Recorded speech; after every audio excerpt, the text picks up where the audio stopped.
question for you. Have you checked your glucose levels today? I have checked my glucose levels a lot for the very first time in my life. It's insane how much it actually goes up and down. I would think it was a lot more stable. It's been a very interesting day so far. Yeah. We've checked it a lot more than I thought we actually needed to. We've been training together the whole day.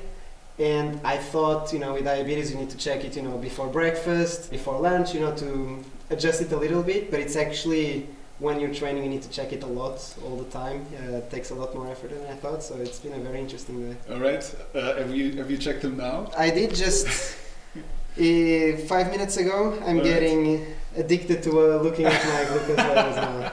It's gonna last for 14 days, so you'll have something to do during your off time. So right now I'm at 6.8. Okay, millimole per liter. True, we have different. Yeah. But look at this brings me so much joy. 95 milligrams per deciliter. Those are mine right now. Okay. And so these are. This is a little bit less than you, but it's perfect, stable. You're also stable, so I think we're ready to go to start a very nice conversation. I'm here with Vasco because I'm just super interested in the theme of resilience and how different people deal with struggles and life challenges in their life, because life does throw at everyone challenges at one given point.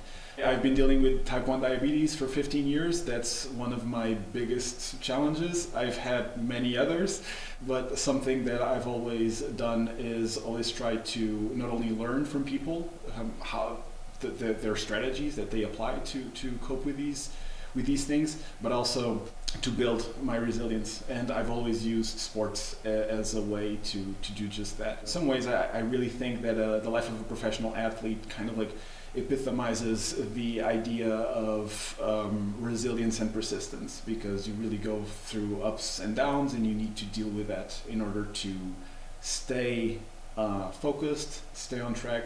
And these are the themes that I would love to talk with Vasco today. It's definitely interesting because you approached me today about this, how you use sports to bring out and work on your resilience. And I've never thought about that sports was so good to work on your resilience, because as you say, it's a specific goal you can set, which is very easy to then, or easier mentally to go after that goal, because I'm gonna run 1K today, and 1K starts here, it ends there. You might be struggling, but you can see the goal in the end, you can see the finish line. I've always had sports in my life. I've been doing triathlon since I was 6 years old, so I don't know a life without sports. So I haven't felt that situation. In Portugal, you can pretty much exercise outside the whole year. As a 14-year-old, 13-year-old boy, teenager, how was that transition for you? It really helped me, that transition. I went from a kid who lives in a country where you pretty much, your parents are always taking care of you, like my mom in the morning would get me in the car, drive me to school, and the whole day at school. She would get there in the afternoon, take me to training practice, and then stay there, so then she could take me home, cook dinner, so I'm always being taken care of.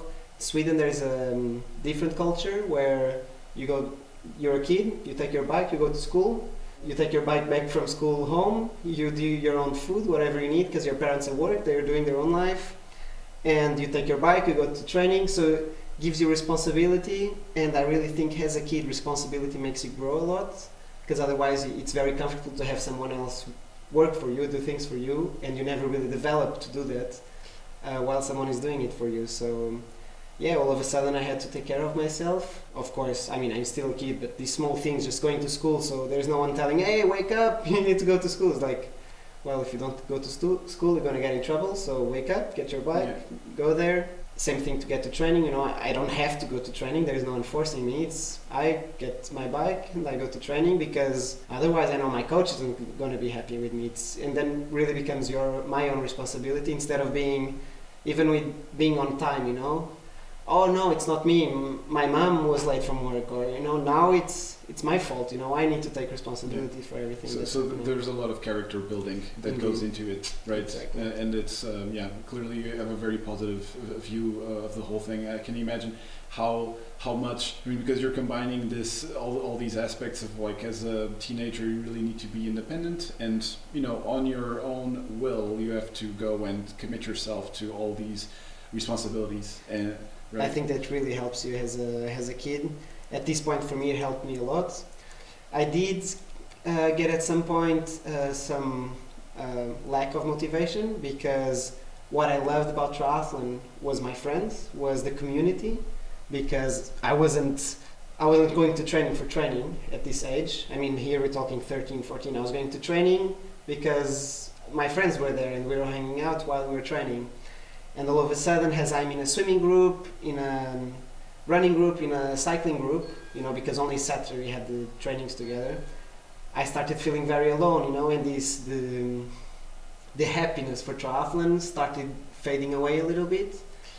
And then I had to find a new solution. So then, where I had to move away from my parents' home, go somewhere where I would live together with the best triathletes in Sweden in this case. So it was a high school in a city called Motala, where I learned pretty much everything I know today about triathlon, almost, together with the best teenagers then, the best high school triathletes in Sweden. So, and once again, that gave me a step up to go from being a kid who learned to take responsibility, to go to school, to go to training.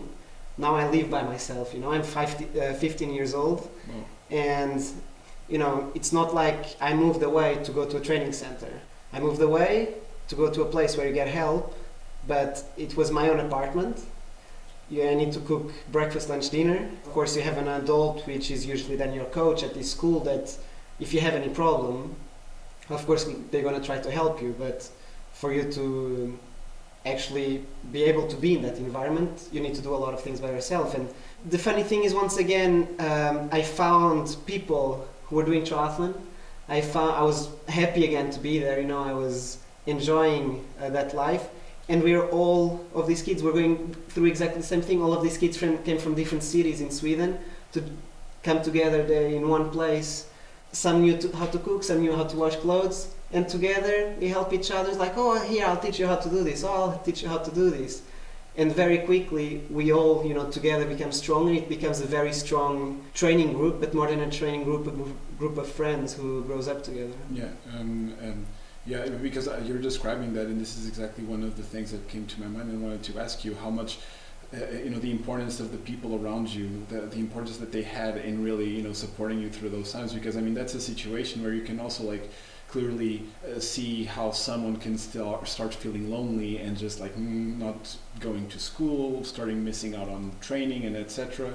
So how the support that you got from your colleagues, and how central was it, of having your coach and the right person and his personality really, gluing you together? First of all, I think I was very lucky of the coaches. There was two coaches. There was a swimming coach that worked together with us, and then the triathlon coach, the main coach for this program.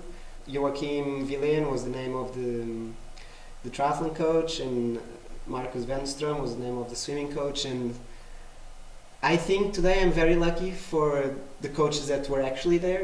Joachim was in the Olympic Games in 2000, the first Olympic Games where triathlon was part of it. So brings a huge history, knows a lot about the sport, is someone who's always looking to learn, not someone who is too confident in what they know. They know the world is developing, they need to go out there, learn what the best are doing, to be able to pass that message to us.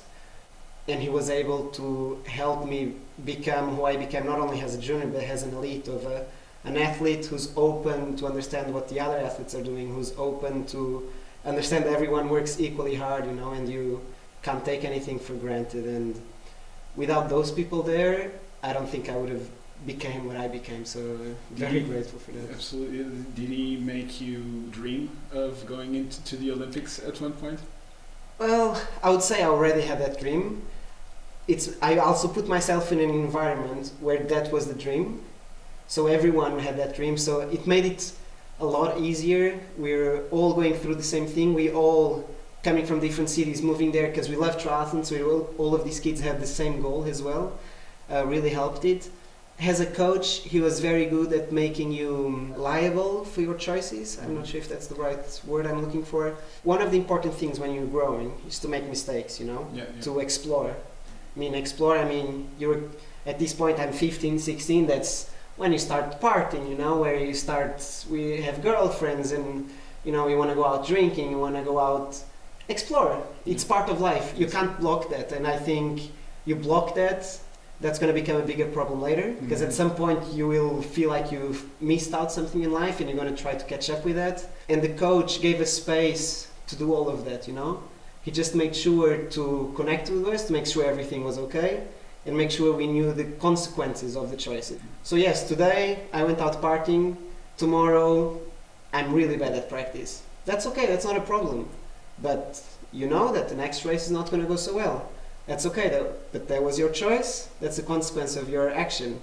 Doesn't mean it's wrong, but make sure you understand the consequences of everything you're doing, and that it's not someone else's fault, you know? That there's no one at fault. I think it's very easy when you block it, that then, you know, if you can't go out, then you want to go out even more. And then this becomes a communication problem, because then you stop talking about it, and then the race goes badly and you don't know why, and you blame the coach. That, you know, it becomes a very complicated situation. I think I learned to be very open.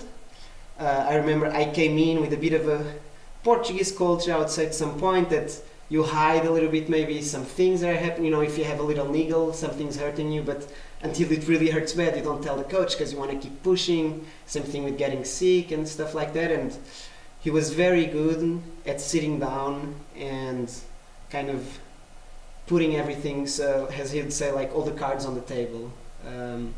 Just tell me your hand and let me help you with it, you know? So owning your decisions, Exactly. and also like building an environment where there's really open communication. Exactly. A key to everything that has happened afterwards. And I really remember, which is very interesting, is we would sit down, and usually most coaches, you as an athlete, you go and you ask your coach, but I want to do this race. Should I start training harder? Should I don't know, party this weekend? Should I not party? And he would never tell you an answer. And this I mean with anything, you know, should I study more? Should I study less? You know, as a kid, you're always used to everyone tells you the solution, you know? It's never you have a question. Mom, how do I do this? Mom, how do I do that? And your mom comes and tells you, you know? And he would bring you back to ask you the questions, you know, turn the thing around. Going back to, I want to perform at the European Champs this year. I want to qualify for the European Champs this year. What should I do? Or, you know, should I go on this training camp? And you like, turn back, what do you think you need to do, you know? Make you think, make you understand what work you've done, what work you need to do. Really brought you that responsibility that was very important. That, what is this then at 16, 17 years old? At least that's what I feel. If you're in an environment back in home, it takes you a lot longer to develop. Yes, absolutely. And so, and how does this kind of like goal setting happens? I'm very curious about this. Is it you that came to your coaches at the beginning of the season in something and you said, hey, this is my goal? Or was it sort of your coaches saying that I think you are able to, you know, win this competition or go to this competition? Or was it like even, you said, I want to go to the Olympics in 10 years from now. What do I need to do? And then your coaches help you. So how was that process? That's very well put. Definitely a problem always. They would never need to tell us. So this was a very motivated group of kids, you know, and we all motivate each other. And we all want to go to the Olympics. We all want to go to every single race there is, you know. It's like, there's a race next week and we want to go, we want to win, you know. As a kid, you're very excited, you want to show off, you know. And, well, of course, we would have a meeting always, and they always, once again, they made you very responsible for your calendar. So you may have to make your race calendar, present it to them, and then you'd have a meeting to discuss that race calendar and what makes sense and what not makes sense. So once again, I want to race everything. Oh, there is this European Cup in Portugal. Oh man, I will love racing in Portugal. Let's go there. Oh, there is this new arena games, I don't know, somewhere else. Oh, I want to do that. And you'd make your own calendar, send it to them, and then you sit down and then you'd go, okay, but what's your main goal? Okay, main goal, it's the Olympics. Okay, if the main goal is the Olympics in 10 years, then what's most important now? And it'll make you think, yeah, then it's training. Okay, if the main goal is training, at this point, build a base of endurance, then you can't be racing every weekend, no? Okay, so maybe we need to adjust. And then he would work with you for you to start understanding yourself. And okay, maybe I don't want to do this race. No, I want a training block here, you know? So he would turn it around to make you understand that you would actually start taking races. It was like, no, this is where I want to be training here. Same thing, Olympics far away, but then he would turn it around to just Europeans or the World Championship, which back then has a journey, it's a one race. I want to be world champion. Okay, where you're gonna do your training, you know? And so once again you go back, oh, so then wait, I need a block of training here, now those races go away. And once again, make you understand what you have to do. And it's a huge difference. I remember looking back to my first year when I presented my first race calendar to my last year, you know, there was a huge difference. Like, by my last year, I knew exactly, like, no, the 4 weeks before this main race, I need a 4-week training block.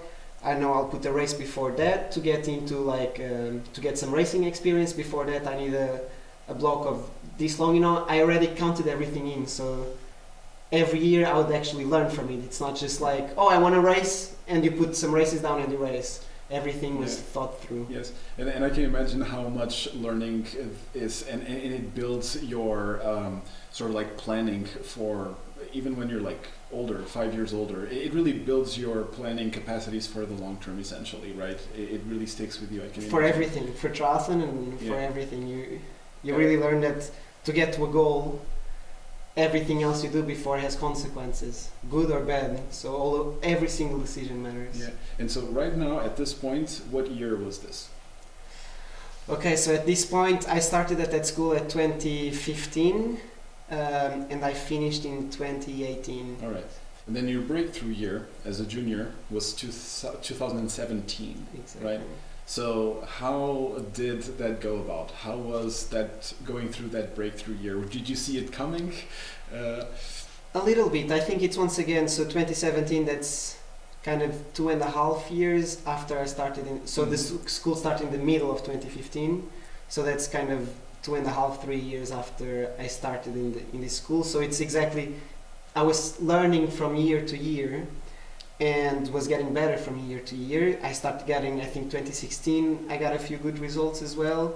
Learned from that, try to minimize everything that would mean injuries, that would mean sick days, to try and get as much training in as possible. To then I get to 2017, well, not in the shape of my life, but with such a good background that so many kids at that age didn't have. So when I get to the Junior World Championship, to the Junior Europeans, I'm in a very, very good shape. Yeah, exactly. And so what happened during that year? You won the 2017, I remember this comes together with the end of 2016, where I was youth European champion. Yeah.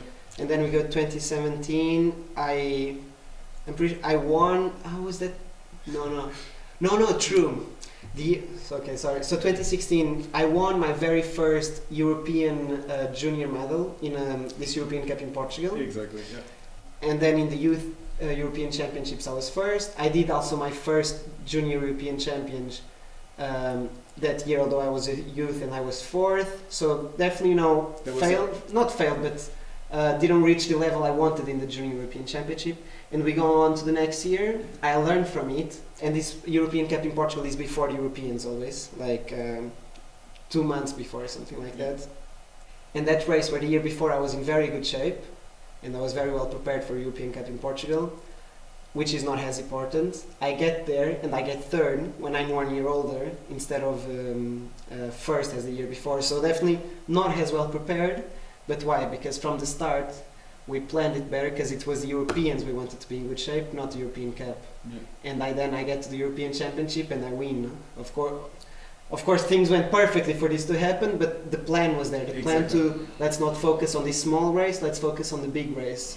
and it's getting to the big race in good shape that matters, maybe we need to train through this one race that we do a bit before.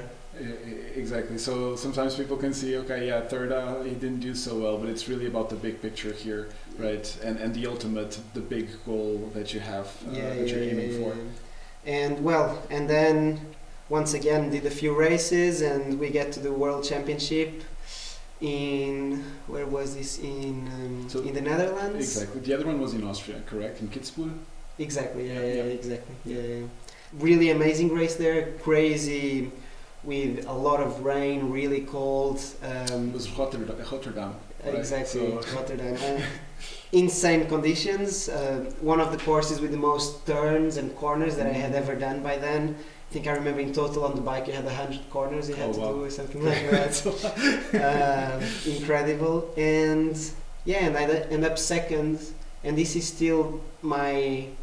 So one junior year, I had one junior year to go after this. It's not my last junior year, which was like a very good indicator, because as a junior every year makes a huge difference. You develop a lot. Yeah.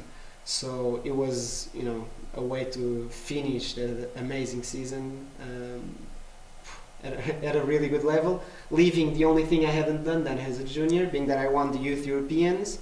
The Junior Europeans was the Junior Worlds, was the only thing that I got second, which left that as the goal for my last junior year. Okay. But then, for the first time, I had, a bad year. I had my first big injury. I had both my Achilles, injuries in both my Achilles. I think maybe 3 months without being able to run or something like that. Well, the first time that triathlon is not as fun, that I'm not getting better, until then it's like every year I'm getting better. All of a sudden I'm getting worse. Yeah. And tell us, how did you get injured? That goes a bit back. These are the things that people don't talk about. No, it goes back to the beginning of the conversation, where it was definitely, I wanted to explore other things in life. Mm-hmm. In a way, mentally, the year before went so well, I kind of felt a bit indestructible. I'm so good, I'm so strong, I can do anything. I had a huge mental power of I don't want to stop. At the same time, I wanted to explore other things. That was my last high school year, so there was a lot of events, a lot of other things happening that I didn't want to miss.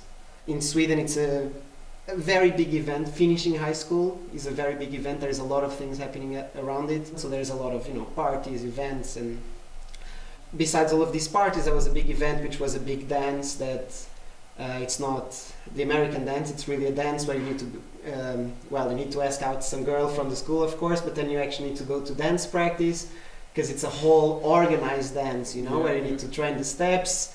There is 100 pairs of people dancing. Everyone needs to be coordinated with each other. There's a band playing. It's this very big event, very beautiful. So I want to do everything at once. Yeah. And I ended up putting myself in a situation where I wasn't sleeping. I was sleeping 4 hours a night. I was partying. I was training too much. How much were you training a day at that time as a junior? No, that's a good question, actually. I think that would probably be around, maybe I'm doing 23, 24, 25 hours, something a week, like that. A week, yeah, that's a lot. Yeah. Which as a junior, and I'm going to school as well at the same point. Exactly, so that's a lot. I mean, that's pretty crazy. And I was already then you can kind of specialize yourself a lot in high school in Sweden. So I was already working a lot in computer science. Right. So a lot of programming, so a lot of late nights. So besides late night of I want to go party, it was late nights of me studying, sitting at the computer programming. And you just put that together. I remember, I was very typical. I would be studying until 2 a.m., go to bed, and then at 5 a.m. I had to get up because we had morning swim before going back to classes. And that just isn't sustainable, and I think I did this for maybe 2 months, which I look at it now, it's incredible I held that long. Yeah. Do you think that it gets to a point where you have so much self-discipline and you have years of knowing, I know what I'm doing. I've been doing these things by myself, combining classes, combining really hard training, and I've been successful because look at me, I was European Championship, I got second in the other competition in the Netherlands, in the Worlds, and so I'm invincible, right? So do you think that this is a moment where actually like this self-discipline might become a little bit counterproductive in the sense that it contributes to you to think that way, and you need kind of like this learning experience to the injury, your body telling you, look, just calm down, like you have a limit in some ways. What do you think? Definitely, but I think it's part of it, and I'm very happy I went through this. Yeah, exactly. And definitely all of this happened because with all the self-discipline I learned, I just, if I want to do it, I just do it, and it's possible to do it. And well, I haven't had any serious injuries, so I thought, why does it matter if I sleep 8 hours or 4 hours? If I sleep 4 hours, I have more time to do things, and as long as I'm mentally tough enough to wake up and get to do it, that's the only limitation. And but once again, it's part of life, you need to learn from and it's okay to go through that. And once again, that's one of the things that my coach was completely okay with. So I tell him in the beginning, I want to be a world champion, junior world champion, and then I start to do all of these, training for the dance and doing this and that, and it just, at some point when of course I start getting sick and he sits down with me like, okay, I'm gonna help you as much as I can, but you need to understand your choices haven't led to the goal you set out to do, And in the end I didn't become junior world champion, the race went really bad, but of course in the moment that felt horrible. But looking back, that was a very important year for me to learn to overcome obstacles, but also to learn to take care of myself, and well, really take responsibility, because there was consequences on the choices that I made. But funny enough, I actually recently, he's not my coach anymore, but we still stay in contact. Of course, I'm very grateful for everything he's done, and he sent me a message asking, well, the athletes there now, so the students there now, were asking, did you go to the dance, the ball, did you do these trainings, or did you focus on your races? And I told him, so he didn't remember, of course, this was, time goes quick, so if this was 2018, that's 6 years ago already. And I told him, no, I did go to the dance, but I do not recommend this to prepare for any race for the season, that it doesn't help. There is a lot of, once you get into that bubble or make friends with whatever those events are part of, slowly you're gonna get dragged into more stuff like that, and you're gonna be part of a very fun thing, but that's not gonna help you in training. But I loved being part of that, it's experiences that are so far from anything I get from triathlon, and I have such good memories from all that even though race-wise that didn't go well, I'm very happy I did these mistakes back then, that I had these experiences back then, to learn from it, to also to know nowadays, when I have a chance to do something that maybe is not very good for training, not very good for that race, but I know, wait, everything is about small decisions, and this thing I want to do, this is an important thing in my life to leave me, mentally, knowing that I'm happy to do this, and having done this mistake kind of has taught me to think carefully about every decision, but also to know that it's okay to deviate a bit from the sports to do something that leaves you mentally happy. Yeah. Right. Next year, your goal is to win the World Championship, and you don't have educational responsibilities anymore at this point in 2000. So this was 2018. So that's my last junior year. That's the year I do this. So that's when I get injured. I do all of okay. So this is the year I get injured. I get sick. Yeah. I still finish all of these, the events and everything for the school, for the dance. But by the time I get in September to the World Championships, I'm not prepared for this, and it goes very badly. And it is what it is. And the year after, so that's where it kind of becomes hard, is my last junior year doesn't go so well. Then I become an elite. The jump from junior to elite is huge. You go from racing with kids, they're the same age as you, have the same physical capacity as you, to go to compete with adults. And adults are a lot stronger than you, have a lot more years of training. And I go from fighting for podiums, every single race fighting for a podium, to being, getting my ass kicked, let's say, being 30th, in the 20th, in the middle of the field, outside of the race, and that would be 2019 was quite a difficult year because of that. Even in putting that together with 2018, where the season rather didn't go so well because of finishing high school, you put all of this together, was, a horrible experience. I was really struggling mentally. I didn't know what to do, because even racing I was losing, not the passion but the fight, the feisty mentality of being in the race and going for everything you have. Because one thing is being in a race fighting for first, where you're not thinking about pacing yourself, you're thinking about staying in the front. It's all about, I'll stay here for as long as I can because it's my place. But once your level is so much further back, then you're just racing in 20th, 30th. You're not, I'm going to keep up. No, you got to go your own pace. It's a completely different way of racing, and it was mentally very hard because you can't push yourself as hard at that point. You're never going to be sprinting all out with everything you have for a 25th place. Yes. Mentally that's very hard to do. Definitely mentally I was ready. I had a good end of 2019, had a very good off season, really, for me, a very good off season where you gain weight, you really let yourself go down, and that means mentally you're very confident, because when you're not confident, it's like, I need to keep fit because I need to be better next year. Really let myself go down to be able to build back up properly. Exactly. And so for that year, what were your goals? 2020, I had a lot of goals. Can't remember now exactly what, because very quickly I was in a training camp in Las Playitas in Fuerteventura, in the Canary Islands. That's when COVID hit. Oh, wow, yeah. So all the plans, that's why I don't remember what the plans initially were. All the plans disappeared, everything got cancelled. We almost got stuck in Las Playitas. I remember one day, we were seeing on the news like everyone, there's COVID here, COVID there. It hit Italy. And then all of a sudden we get under the doors in our hotel a letter saying you're not allowed to get out of your room. You get out of your room, you get a huge fine, because first Spain went into lockdown, but there they told us, no, that's Spain. This is like part of Spain, but it's an independent island. We don't really need to answer to that. Doesn't matter. And the next morning you get the letter, you get a fine if you go outside. We're in complete lockdown.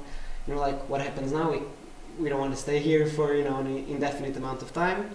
Luckily they got us kind of a flight to get out of there straight away back to Sweden, and all of a sudden I had no idea what to do. My decision, unfortunately looking back now, was to go back to Portugal. Because I thought, if every country in Europe is going into lockdown, I'd rather be in Portugal, because in Portugal I have the high performance status, which lets me then go running outside, because that's part of my work. If the swimming pools are closed, I can be swimming in a river or in the sea because it's warmer. If I'm in Sweden, it's locked down, it's snowing, ice outside. I really can't do anything. I'm stuck inside my room or inside my apartment. So I decided, I got back to Sweden very quickly. I flew back to Portugal to stay there, and I went to this little house we have close to Santarém, in a smallest village I know. It's really, really small, very few people living there, which gave us the freedom to do our training. All the swimming pools were closed. The funny thing is, meanwhile, Sweden never went into lockdown. So if I had stayed there, they had rules. They never went into lockdown. They had rules to minimize the contagiousness of COVID. So swimming pools were closed to normal people, to most people during certain periods, but it was always open to high performance athletes. And even though I'm not Swedish, it was very easily to actually get the license, not really a license, the access to the swimming pools, as long as you could show your results or something like that, So it was very funny, because I thought, this is such a smart move, I'm going to go to Portugal.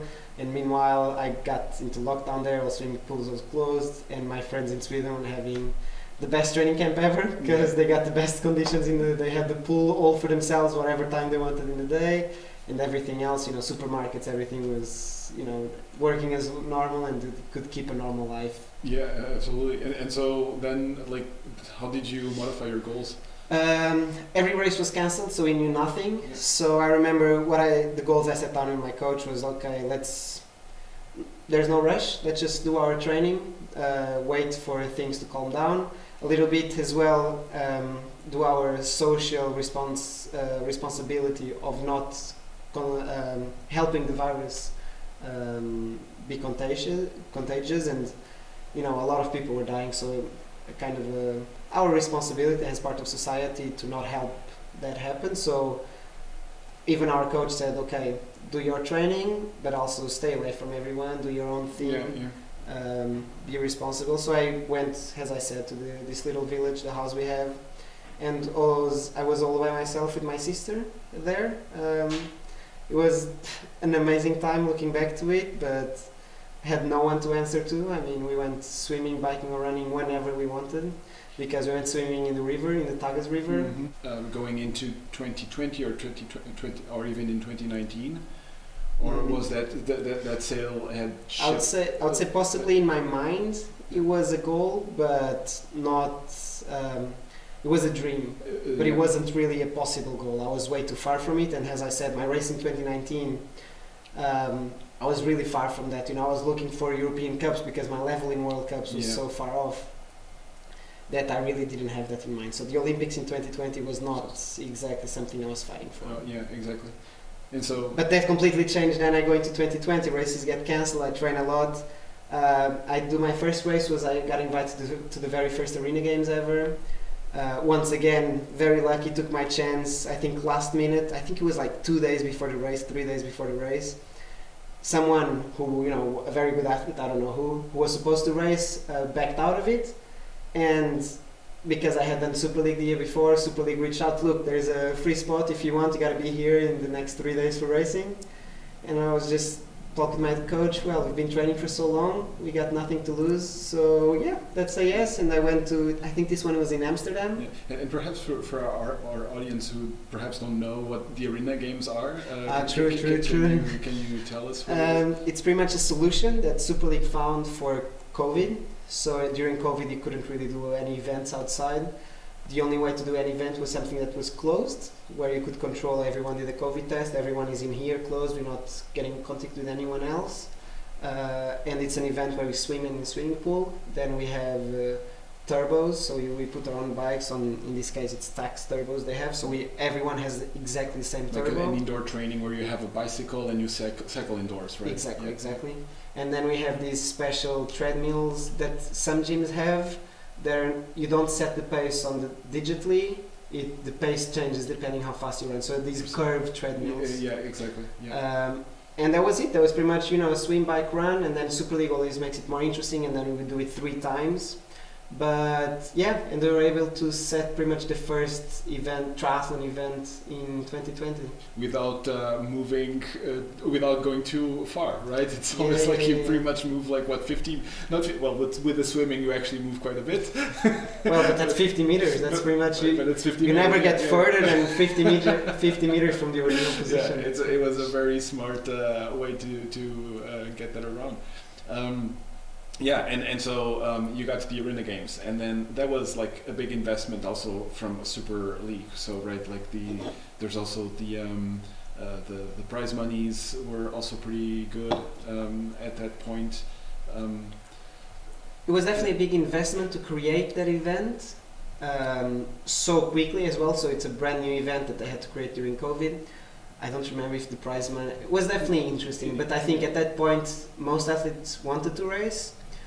So the biggest investment is finding a solution. Yeah, exactly. Because going back to the unpredictability of 2020, I think one of the things that is really a theme on the professional in a professional athlete's life is that there is somewhat of an unpredictability in terms of like how about the financial situation, right?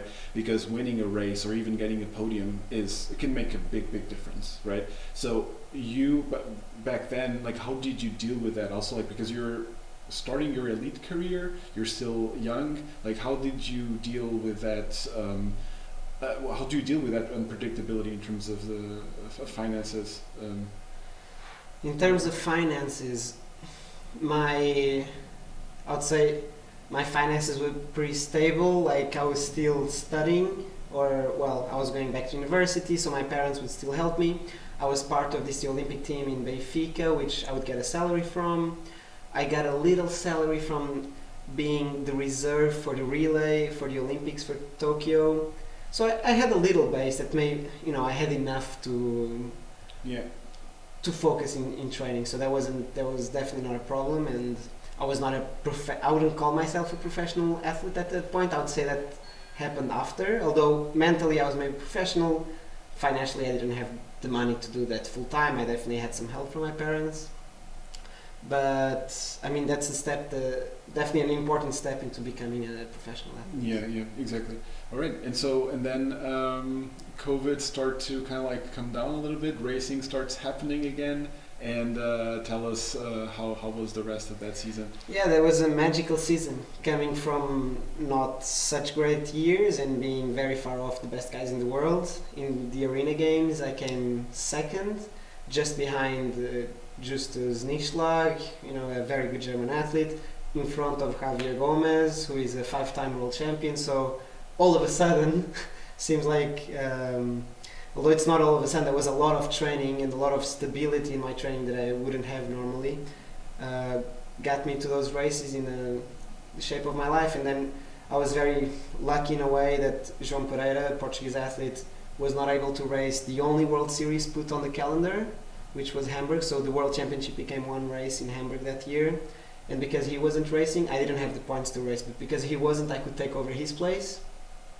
And I get there without any pressure at all, and I have the race of my life. I get second, so I became world vice champion, like out of nowhere almost, which was incredible, and that launched my career like crazy. Also, 2 weeks after the World Championship in Hamburg, I raced the World Cup as well in Carlo Vivari, and I got second there again, behind Vince, and funny enough, in front of Jelle. So that podium was Vincent, me and Jelle, who then in 2022 I would join their group, and I would be training together with them here now for 3 years. Yeah, no, it's amazing, right? Because at one point this is the people who you're looking for in the front pack, and you're like, oh, I wish I could be keeping up with them. And then after a while, you're actually training with them. So you're training around your idols in a way. How was that feeling? Well, it's funny enough, it was the dream. So my coach Joachim always followed a lot the learning from Joel. So Joel is the coach here. Joel, the coach of back then, the coach of Jelle and Vince, and well, a lot of other really, really good athletes. And as Joachim was learning from him, we always looked up to this group. Like, this was the big goal to one day imagine having the money to be part of that, because that was a huge issue. Financially being part of this group is not easy. You're always on the move. It's not a cheap lifestyle.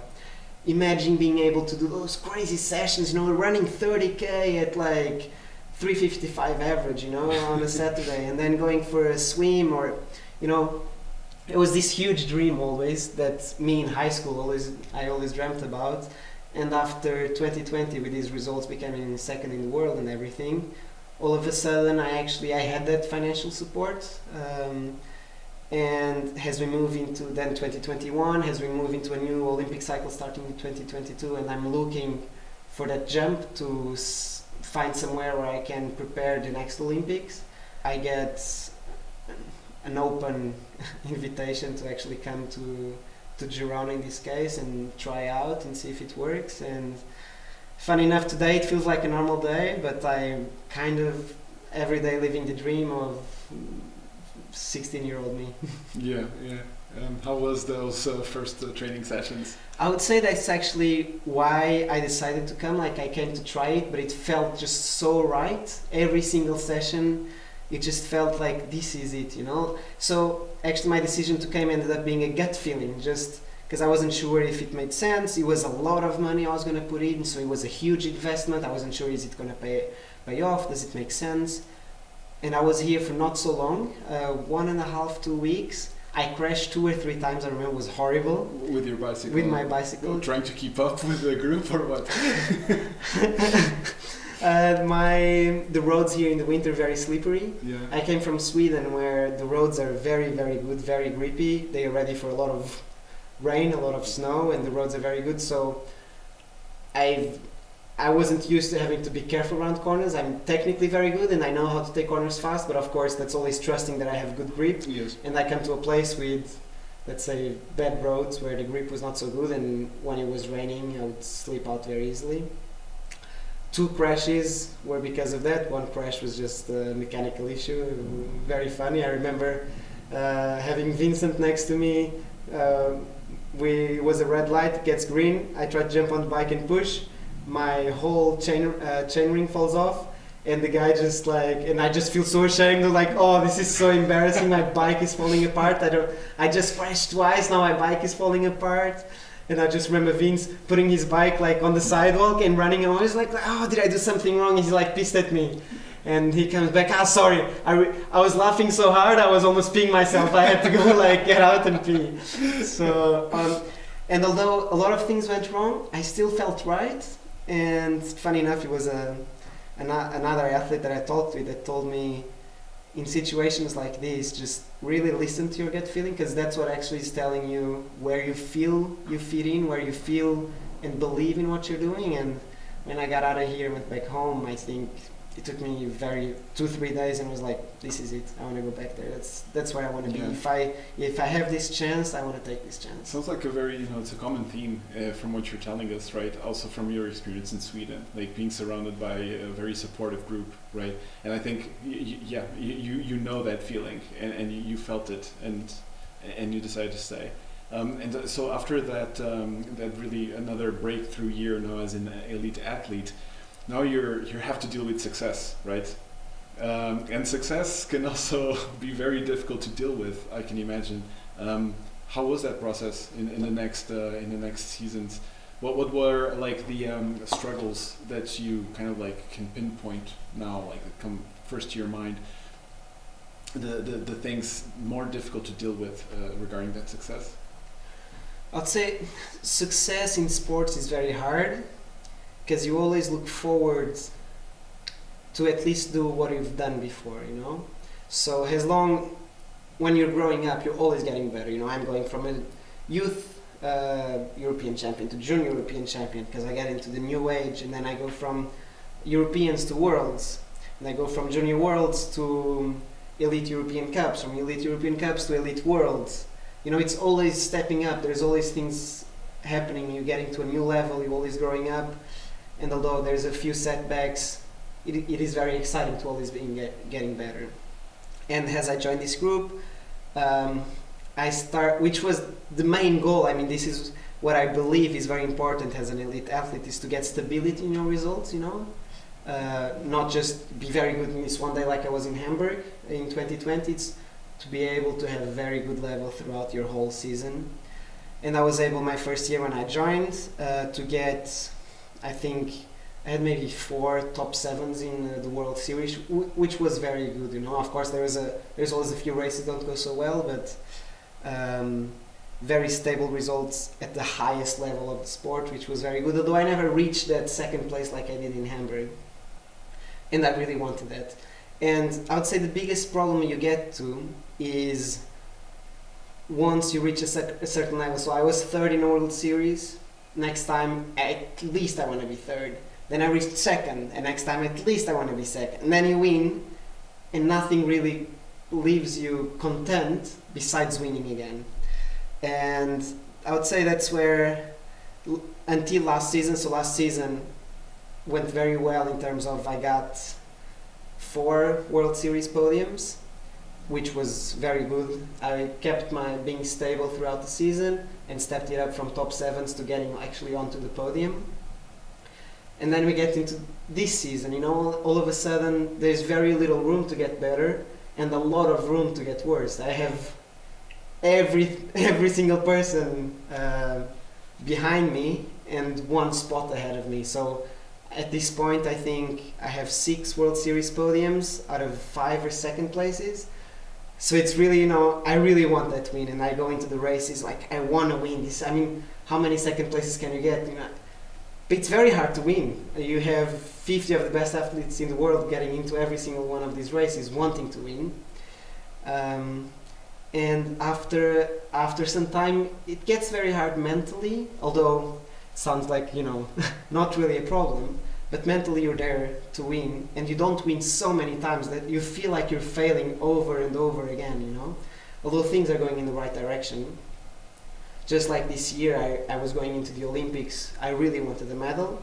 I knew I've done all of these World Series podiums, it's the same exact athletes at the Olympics, I just need to make sure I get there in a normal condition, and I'm there to fight for a podium. And then I got 5th, which is still, I mean, for the first Olympics, it's still a very good result. But once again, we go back to, I've had so many podiums, I want to be on the podium. That's the minimum I'm waiting for myself, or that I kind of require from myself. And it takes time, but it's not mentally very easy to kind of, like sports, you fail a lot, there's a lot of failing, and the highest you get, the more fails there's going to be. How much, if any, feedback do you look for in other athletes that perhaps, like, and you know that they face the same situations? You know, people who got, like, you know, world championships 1 time, 2 times, etc. And so now their standard is really to be a world champion, and you know, next year they don't get it, the third year. Did you look for that feedback? Do you, as an athlete, yeah, I mean, luckily enough, I train in a training group where I have 3 world champions. So that's Vincent Luis, Mario Mola, Katie Safirs, although all of them have stopped their short course career, at least in triathlon. And I mean, that's completely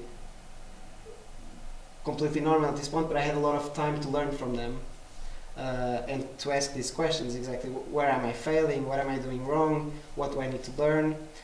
And it's just very hard to accept, and it takes, you're always learning, but all of them, everyone goes through this. And the reality, which, you know, it's something I know but it's still hard to accept, is all of these people have failed a lot, you know. How many races haven't they, you know, missed their podiums when, you know, they were going for the World Championship and failed that one year, or, you know, failed the Olympics, or, but no one remembers that, because also what stays is not your fails, what stays is your, you know, your success, you know. No one remembers how many shots Michael Jordan missed. Everyone remembers how many shots he made, you know. It's the same thing here. No one remembers that a world champion is not an Olympic champion. No, he's the world champion. You know, it's not, you're not thinking about something he failed at, you're thinking of something he was successful at. But as an athlete, on the other side, that's what you focus on. You become world champion, it's kind of a check, you know, it's a relief, I did it, okay, I didn't fail this one, on to the next one. And then you fail the Olympics, like, oh, I'm so bad, I can't, but, you know, and what you learn is slowly everyone goes through that problem, and you need just to, when you get to that high level where there is such little space to actually get better and actually win, to have a little bit of patience, understand that you won't win every day, because at this level it's impossible. With so many great athletes, it's going to be changing for every single one of them. I don't know, like looking today, you know, look at Hayden, you look at Alex, both of them are always losing against each other, you know. And Alex wins the Olympics, Hayden wins the grand final, you know. Everyone is always failing, but once again, you're not going to look at Alex and be like, oh, he's the guy who didn't win the grand final. It's like, oh no, he's the Olympic champion. He's actually world champion as well, because that's what stays, and that's what talking with other athletes really eases you, because you understand you're not the only one thinking the way you do, you're not the only one stressed out about wanting more all the time. The wanting more is what makes you get better, but also you need to have a little bit of patience at this point, because you're not going to be climbing the ladder like you've always done your whole life, because you reach the top, and at the top it's very easy to get to the top. Well, rather easy getting to the top, it's staying at the top that's very hard, and that's what you need to work on. I think you already hinted at some of the answers for a question that I was thinking about, which is, you know, what do you feel like on the Monday after, you know, a race that didn't go so well?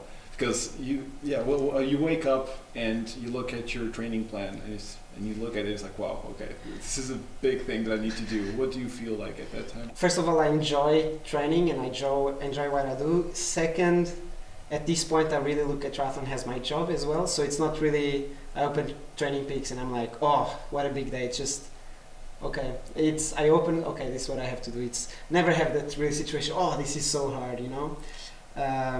Once again, that comes back to culture that I was taught back from Joachim back in high school, that was a forced culture, but that was amazing. That I remember at some point, this is just a little side note, no one was allowed at training to say off after hearing the session. So when the coach would be, okay, today we're going to do 2400 off.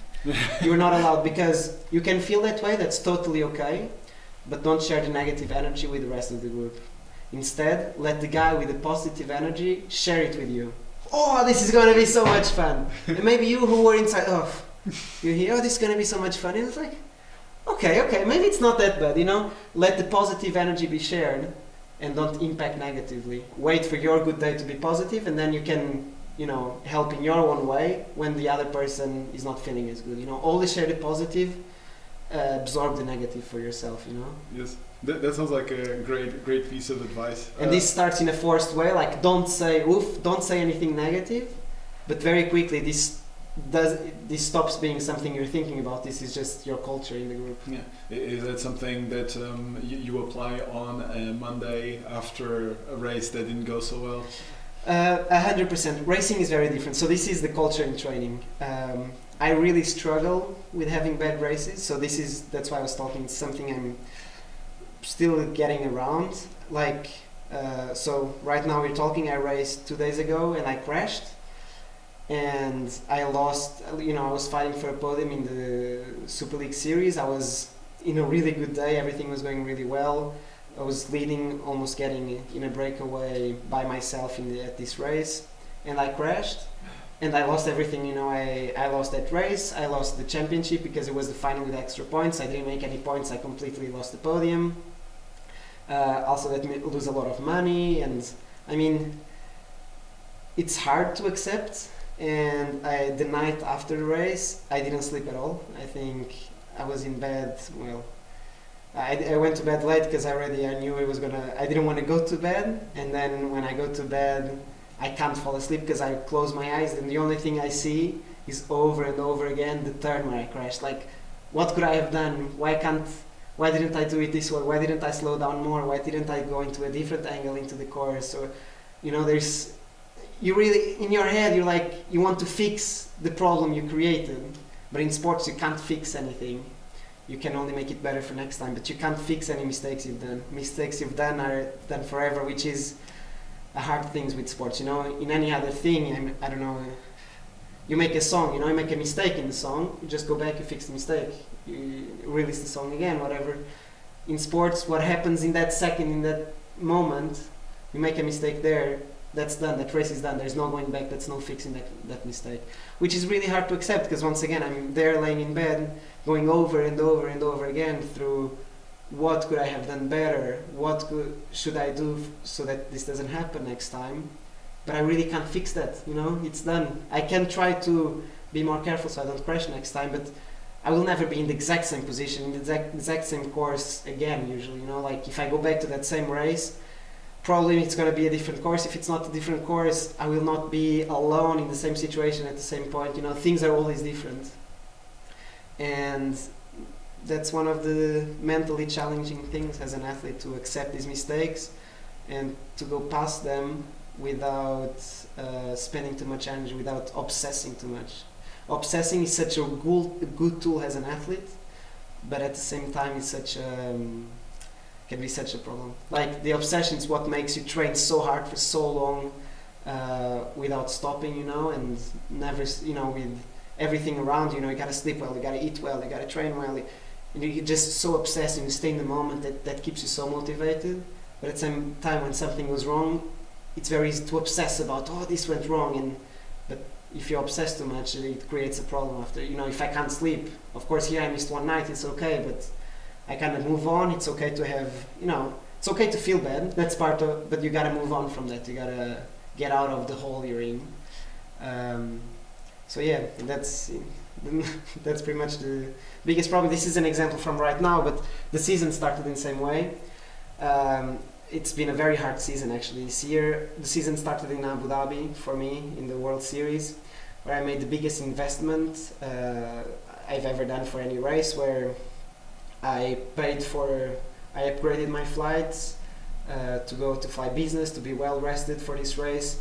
I went, I think 2 weeks prior to the race. This was in Abu Dhabi. I went 2 weeks prior there. I paid for my coach to come. I paid for my physio to come. So I was, I really wanted to start the year in good conditions. I had a little niggle in the foot, so I wanted the physio there to make sure, I could train properly. I wouldn't get injured from it. We get to the race day. Rains like insane, and the race is cancelled. And all of a sudden, this big investment that I knew I need to get second place or higher to pay off the investment, I lose all of it because the race is cancelled. There's no money coming out of it. And then I go into the next World Series in Yokohama in Japan, and I've been training super well. I do one of my best swims ever. I get onto the bike first, which is something rarely for me would happen in a race, in a World Series, that I'm first into the bike. I'm leading on the bike. I'm always almost getting away from the group. In the last lap of the bike, this huge group that comes together becomes very dangerous, and I get swept away on a crash. And there goes everything again, all this hard work, and this is a really bad crash. I need to go to hospital a couple times because my hand really hurts. I can't move it. We're not sure if it's broken. I get some really bad pain in my ribs. I can't breathe properly. So my training is put to the side for like 2 weeks, I think, after that, where I can't train properly. That mentally, of course, 2 races in a row already going so badly. I missed the third one because I'm injured from this crash. And it's a long time for things to be going wrong. And then luckily I'm able to get out of it, just do my training. I get a second place in Hamburg this year, so this World Series, they have it every year, which felt very good. Although the race didn't go so well compared to to Yokohama, the race didn't, but I was able to overcome a bad swim and everything to put myself in the front again. I raced very aggressively. I could have been more tactical and maybe won the race, but instead I went for it, tried to be aggressive, show off all the hard work I had done, and pushed my best bike power ever. Raced the whole run race from the front, pushing the group. Very good thing to go to Paris. But then once again, I didn't get to Paris in the best conditions, of such a good shape in Hamburg 2 weeks before the games, thinking, okay, this is very good. What you call it? This really shows everything is done well. I'm in good shape. The body is feeling great. But then I didn't handle all the pressure around the Olympics, all the stress. A completely different experience where I'm used to, and I didn't get to that race in good conditions. I ended up starting getting sick and just exhausted by the time I got to the race, and I wasn't able to have a good race. I got fifth, saved by obsession. So the obsession at some point, before the race was bad. Kind of all of this stress and pressure became too much together with this obsession of getting a good result there. In the race, funny enough, I had a really bad race. I wasn't feeling good.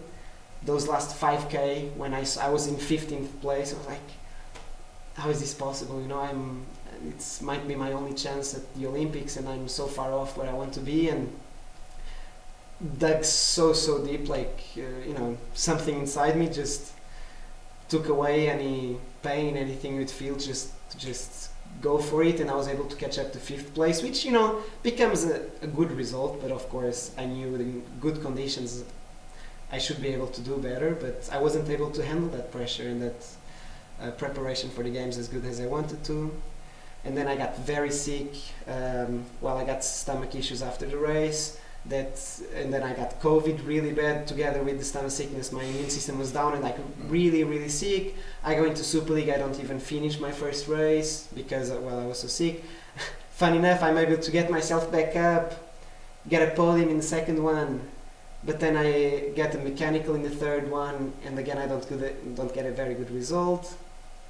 And then I don't do one of the World Series, this one in Lehigh, because I say no, I want to prepare the Grand Final and have a good result at the Grand Final in the World Series.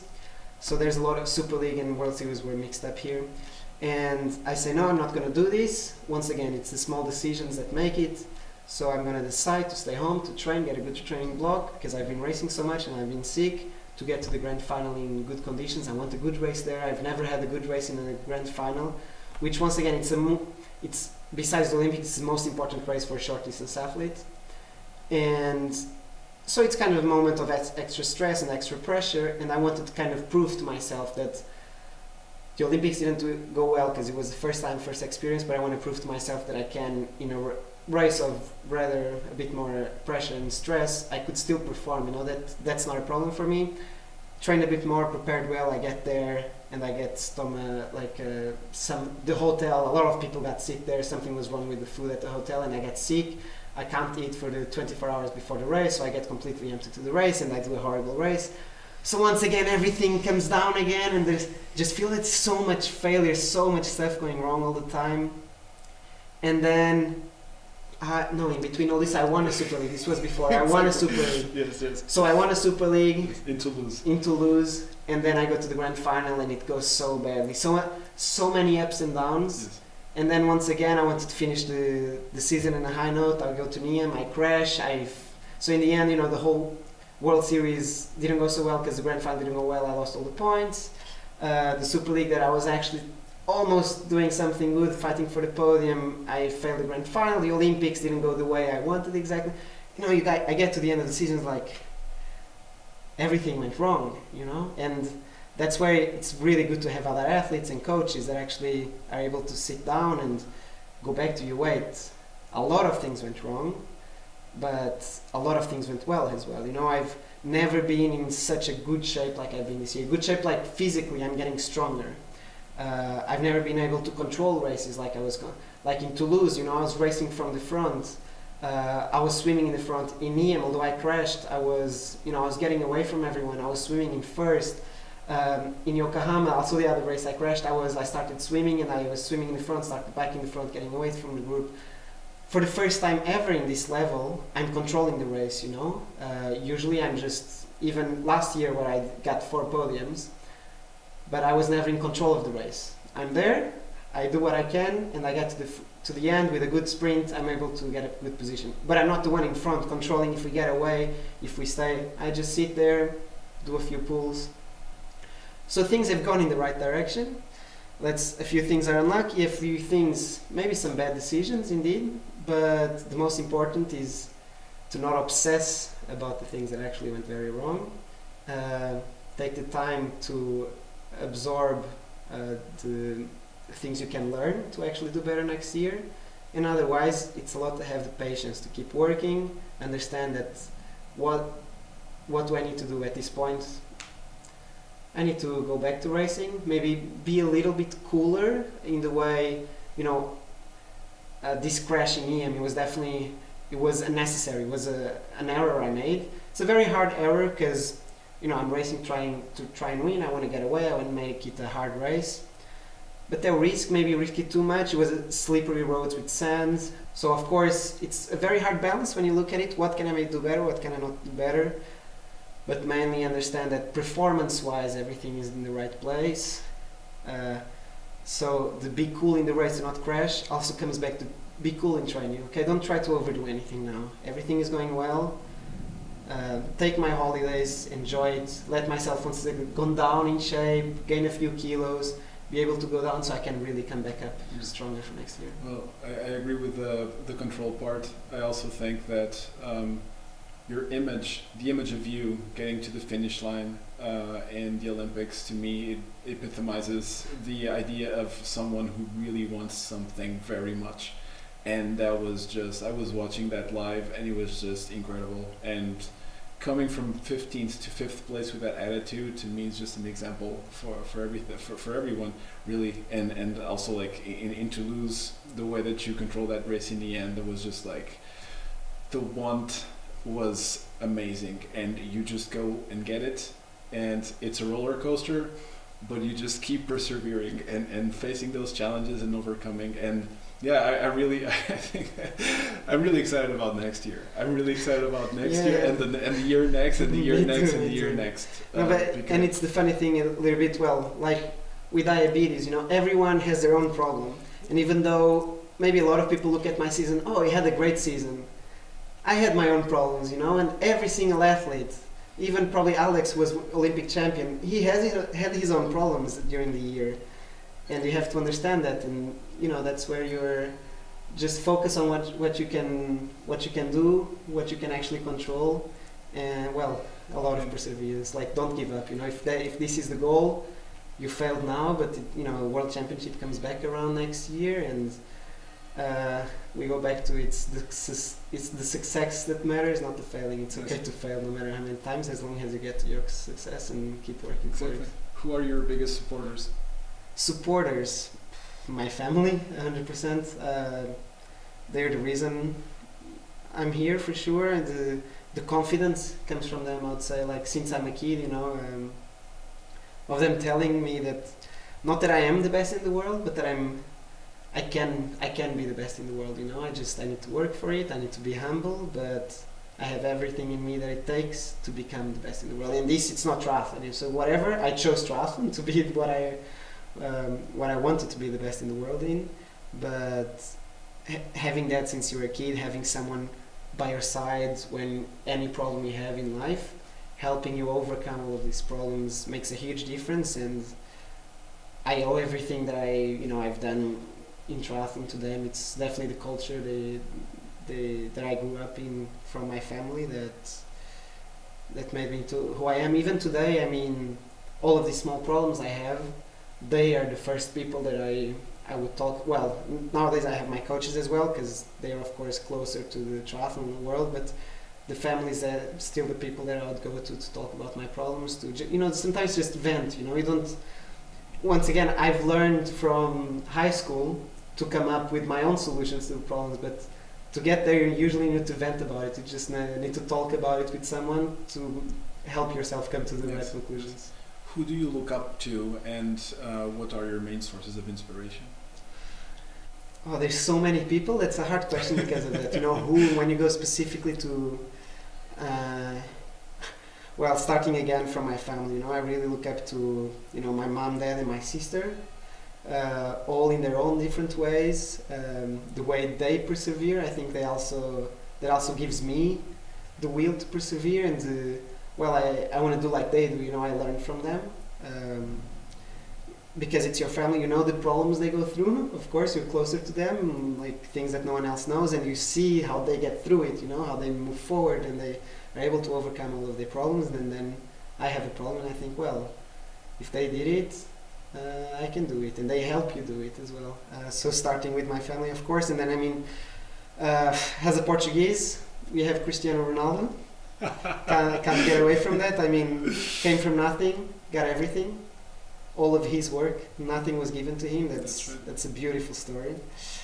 Within triathlon, I mean, always look up to, you know, Vanessa Fernandes, who put triathlon on the Portuguese map and put Portugal in the world map of triathlon. Insane story as well of what she's been through to do what she's done. And we have great athletes in Portugal: João Silva, João Pereira, who I've always looked up to. And nowadays I've met my idols there, which would have been, you know, Vincent Lewis, Johnny Brownlee, Alistair Brownlee, Javier Gomez. You have these really big athletes that I've looked up since I was a kid, and I'm lucky enough to not only have raced with them, but become friends with most of them and learn from most of them. Yeah. How are you training right now? How much are you training? What is your typical training week? Okay, typical training week, I would say it's a 30-hour week, so 30 hours of training. I do 3 sessions a day during what do you call it in English? The 5 days of the week. So from Monday to Friday, it's 3 sessions every day. Saturday and Sunday are kind of focused. Saturday is the running day, Sunday is the bike day, so it's big sessions, and then with the extra. So let's start from the beginning of the season. I think that's it, the week. Monday, easy day, recovery day with a swim, gym and bike. Then we have a hard intensity day on Tuesday with a hard swim, bike with sprints, just like we did today. Well, more sprints and then Come on, we did like 5 sprints. yeah, usually it's 12 sprints. Right. And then But it was because of the weather. The weather was yeah, we had to run. Otherwise, we would have done 20. Otherwise, we could have done 100%. 100%. And then a hard run. Wednesday is kind of the endurance day. So we come from an intensity day to an endurance day. So Wednesday it's long session, it's a long swim, rather long bike, and well, a longer easy run. Thursday. It's kind of we focus on a bike day, so it's intervals on the bike. We usually have a easier swim, intervals on the bike, and then a longer endurance run. Friday it's a hard swim, usually the hardest swim of the week, with then a gym and an easy bike. So then you kind of you start the day with a hard session, the rest of the day to recover, into a big run on Saturday. That could be the 30k run that I talked about before, with usually a very hard run. It's a long intensity, with then a short swim, usually can be strength or can be speed, depends a little bit. We finish the day early, which gives us time to recover a bit, because then it's a long bike with intervals on Sunday. We finish off with a run to cool down for the week. If you have the opportunity of choosing swim, bike, or run, which one would you do? That's a question I really don't like, because my answer is triathlon. Nice. I don't see myself doing one of them. It's I find one of them very boring, which doesn't matter if it's swim, biking or running. Definitely swimming in the pool, I don't find it a lot of fun if I was only swimming. A little open water swim can be a lot of fun, I would say. But even just running or just biking, not for me. Triathlon, that's my passion. All right. If you have like 3 hours to go cycle, yeah, and you're alone, which type of parkour would you choose? Would it be hilly, mountainous, flat? And what zone would you try to hit? I don't really have a session that open usually. Yeah. Well, let's imagine you do now. You're entering off season, right? Well, yeah. First of all, but I told you I don't go on. I'm not gonna go riding on off season. Off season is holidays. Triathlon is my work, so I don't work on my holidays. I mean, we do have easy rides. 3 hours where you can do a little bit what you want. But of course, I'm not gonna do intervals, because that's usually a ride where you're supposed to not go too hard. What I enjoy to do is actually the loop. Everything we did today was actually things I like to do, because it wasn't training I had settled. As I'm on my holidays, I could actually choose what I did today. Going to climb Roca Corba. So, you get a bit of a flat, you pass Banholes, the lake, it's a pretty ride, nice roads, and then into Roca Corba, which is a nice climb. I like it. It's quite steep, and you're climbing for 30-40 minutes, get a nice view from the top, a nice downhill to come back home. I would say that. What's your average power on when you go up there? Going hard? I have actually. I can't remember. I think I have like 340 or something when I did not all out, but just a steady effort. Well, we call it a steady effort. Yeah. And that was a 40-minute effort. 340 watts. Oh, I need to check it. I think it was like 340 for a steady effort of 35 minutes, maybe something like that. That's a pretty good number. Yes. It's climbing and it's steep, so you get higher power. Yeah, exactly.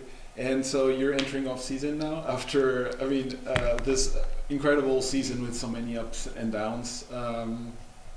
Off season, how long is it for you? Off season is 2 weeks, where I can do whatever I want, no training, and then I have 2 more weeks of a little bit introduction back into training. So a very important thing is, of course, we don't want to get injured, and it's not like we take 2 weeks off and then back to it and we're back to training every day. We get 2 weeks very easy. Maybe we have 1 session a day, even maybe sometimes we have a day off. So maybe I do 2 sessions one day, the next day I don't train. So 2 more weeks with a very, very slow introduction where you still have time to do other things.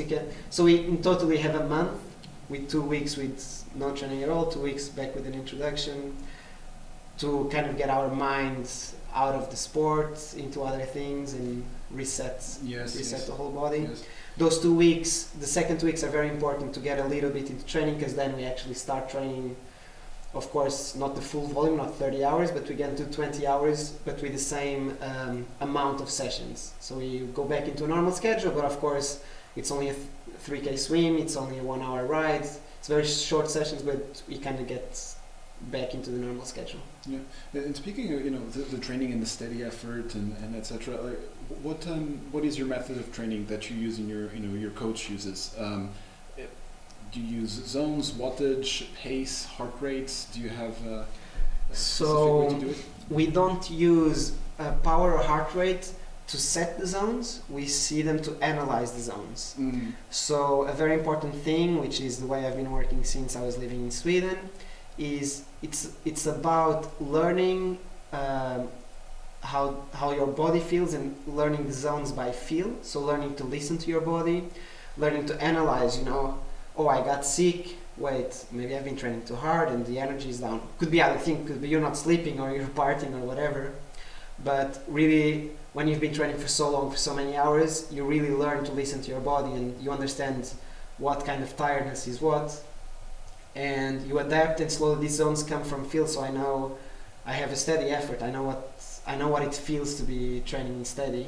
And if I go a little bit too hard, I'll know that 1 week later, if I'm doing the steady a little bit too hard for 1 week, my solid, which is, so we have easy, cruise, steady, solid. So you can think steady and solid is kind of race pace. Steady in reality is kind of the easier race pace. When you're in the race, you're not, at least in our races, you're not always going super fast. You have moments to rest. Cruise is kind of what people call the zone 2 a lot. Like that zone that's not easy, but it's a bit uncomfortable, but it's not too hard. And easy, well, self-explanatory. Yeah. And you really quickly, if you listen to your body properly, you learn these zones very quickly. Because usually the sessions, if I'm doing like a climb steady, if I start solid, I'm not going to be able to make half an hour. Like sometimes this could be 2 times half an hour, for example, climbing steady. You can't do 2 times half an hour solid because you'll be completely destroyed. And if you're not, in a race you can do 1 hour solid, but in training you'd be completely destroyed. The next day you can't train properly, so you learn very quickly from it. Sure. You learn to feel. You feel your heart rate. You feel your tiredness. And training by feel is very important because all of these zones, if you measure in power and heart rate, they change a lot when you're training so much, because there's so much changing all the time. You're more tired this day, you didn't sleep so well this day, you didn't eat as well this day, you're not as mentally ready, a certain day. All of this is changing. It's important to listen to your body and adapt depending on that. Exactly. I mean, even we're talking about 340 watts going up. That also, of course, depends a lot on how much you are weighing at that point. And do you keep a very stable weight throughout the season? Yeah. How much? 65 kilos. 65 kilos. Yeah. It's a pretty good wattage. Watts to ratio. Well, I can check ratio. I think it was around 340 now. I'm not sure, but once again, this was back in a day. I remember I was by myself, and this is the loop I like to do, and I was just, I was feeling it. I was rather fresh. We didn't come. This was the start of a training block, so once again, it was okay to push a little bit harder. The body was fresher, so I'm definitely at the high end of the steady. Yeah, exactly. And that's why we really like, because for sure, after 4 weeks of a training block of 30 hours every week, that steady is not going to be the same. It's going to be lower because I'm tired. The body is getting quite exhausted. And it's very important to listen to that and to not be just like looking at the watch like, I need to keep 320. I'm at 310. Oh no, I need to push. And then you're actually pushing yourself into a solid, for example, when you shouldn't, because making that pushing that little extra when you're actually that tired has huge consequences on the next week of training, you know, because that tiredness is going to build up very quickly after that. Yeah, exactly. And also, like, I mean, as a diabetic, I think about nutrition quite a bit every day, all day, and especially in context to what type of physical activity I'm going to do. So what role does nutrition play in your daily schedule and in your training plan? It's fuel, you know, fuel to the fire. And if you want the fire to keep going, you need to keep fueling it. We are definitely not as careful as you are. I'm a bit surprised about every step you need to take, you know, weighing the food and everything. It's very important to get the calories in, you know. Once again, like in the training, you don't need to be extra specific. You're doing the base, you know, you're setting a base, and that base needs to be calories. You know, you need a certain amount of calories to be able to do the session, to be able to recover from the session. In calories in the form of carbohydrates? Usually yes, but doesn't have to be, you know. It's okay to not be perfect, you know. Many times the energy it's going to take you to try and be very perfect with your food is energy that you need for the training, you know, and that's an extra thing that doesn't let you recover properly, you know. Mentally, you know, you want, oh man, today I really want to go to get a burger, today I want a pizza. It's okay to, you know, it's okay to do that, of course not every day. As long as you get your calories, it's okay to keep yourself happy and to keep yourself in a mental state where you're not stressed about things that are not helping you. Being every day at home, making your rice with your vegetables and everything, thinking about the pizza, that's horrible for you. You know, you're burning energy, you're burning time and focus. That if that happens for too long, you can do this, of course, for 1, 2, 3 weeks, but now do that for 6 months. The amount of energy you've burned on that is going to start showing up on training. If it shows up on training, it shows up on racing. So that's where it goes back to the base, calories. After calories, you gotta be during the day, you gotta eat during your session. So it's always about making sure you have enough rather than making sure you're eating the right amount, you know. So always more, better than less. Exactly. Because also the body adapts very quickly, you know. When you're training well, when you're having a healthy lifestyle, your weight is not going to go up much at all, even if you think you're overeating. Also because you don't have the time to overeat when you're training 30 hours a week, because you pretty much, when you're not training, you're eating, and that's what you have to do, and you don't have time to eat more because you need to go back to training. Exactly. So you really don't have do you know how many carbohydrates are you taking, or fat, or protein? Do you really keep count on anything? Doesn't sound like it. Not specifically like that. Yeah. I've looked at it before. I looked at it in the beginning of the season, actually, because a problem I have is I get sick more often than I would like to.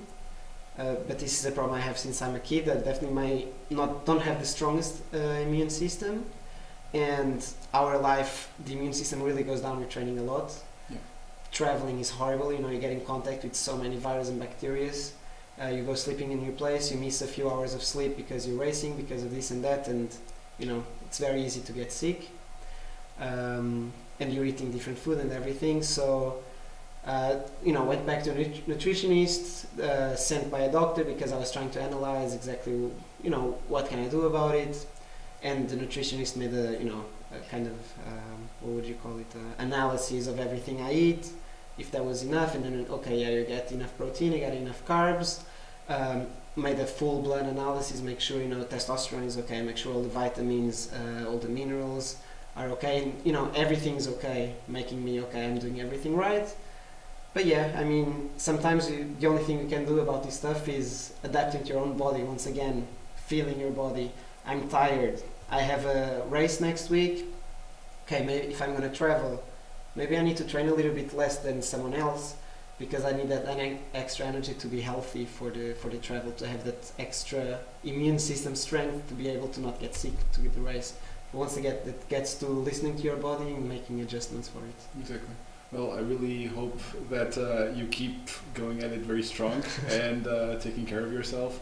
Really excited about what's coming. Thank you for this amazing conversation. I mean, it was an incredible demonstration of how you, at you're 25 years old right now. 24, almost 25. Almost 25. That's even crazier. Like how much you've been, how much you've gone through already, and your attitude to things is just really inspiring. And thank you very much, Vasco. It was a pleasure. Thank you. It's been great, not only an honor, but also a lesson for me to learn what it is to have diabetes. Also, once again, I have my own problems. It's nice to listen to someone else's problems. Everyone has it. Worse, definitely, makes you think, oh, damn, maybe it's not that bad, it's normal what happens to me. There's people with worse problems, things could be worse. And it's incredible to see how much work it actually takes, and that sports actually help you persevere, fight against the tough problems life brings you to. It really helps control my disease, and it helps me have a better outlook in life.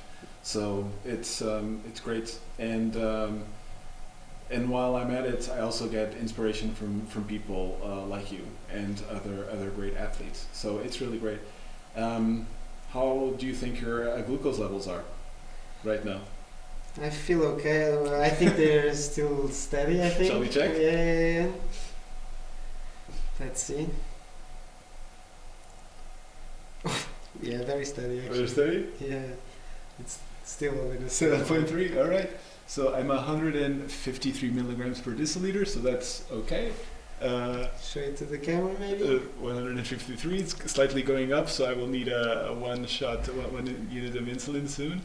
And it was very nice to have this conversation with you, completely within range. What a healthy conversation. With a healthy conversation. But thanks again. And thank you. yeah, it's been a pleasure. thanks.